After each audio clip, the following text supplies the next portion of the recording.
Turabashuhuje kandi tubahaye ikaze muri aka kanya tugiye kugaruka ku makuru agezweho, amakuru yasohowe na Ferwafa mu gihe habaye imirwano hagati ya Rayon Sport n'ikipe ya Bugesera.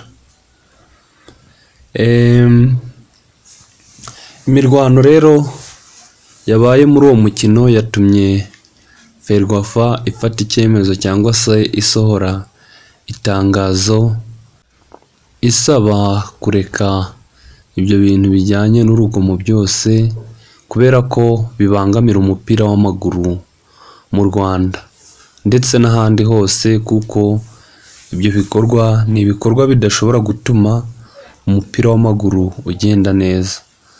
Rero Ferwafa ikimara kubibona yahise isohora itangazo nk'uko muribona hano muri screen.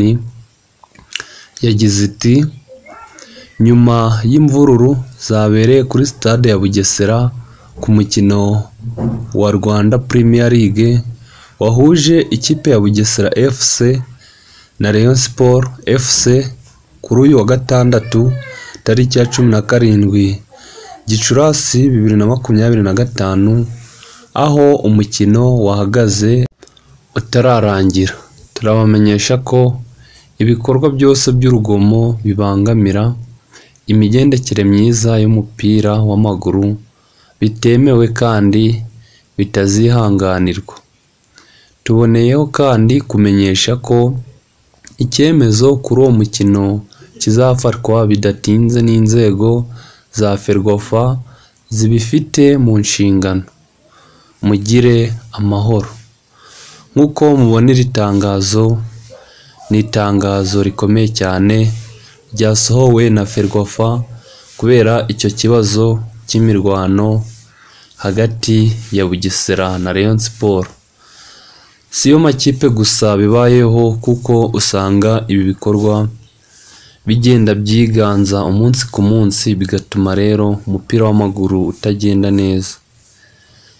Iki kibazo ni ikibazo gikwiye gushakirwa umuti kubera ko usanga kibangamira cyangwa se kigasubiza inyuma umupira w'amaguru, ugasanga umupira w'amaguru ntabwo uzamuka kubera ibyo bibazo biza bikabangamira umupira w'amaguru bigatuma usubira inyuma.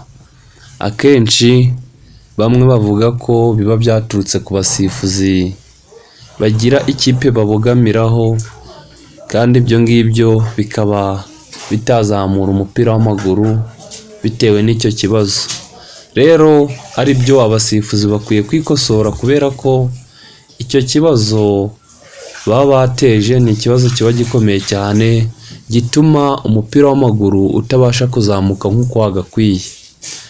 Hakwiye gufatwa ibyemezo bikakaye cyangwa se bikomeye mu buryo bwo kugira ngo dukomeze dushyigikire umupira w'amaguru mu Rwanda uzamuke nk'uko bikwiye.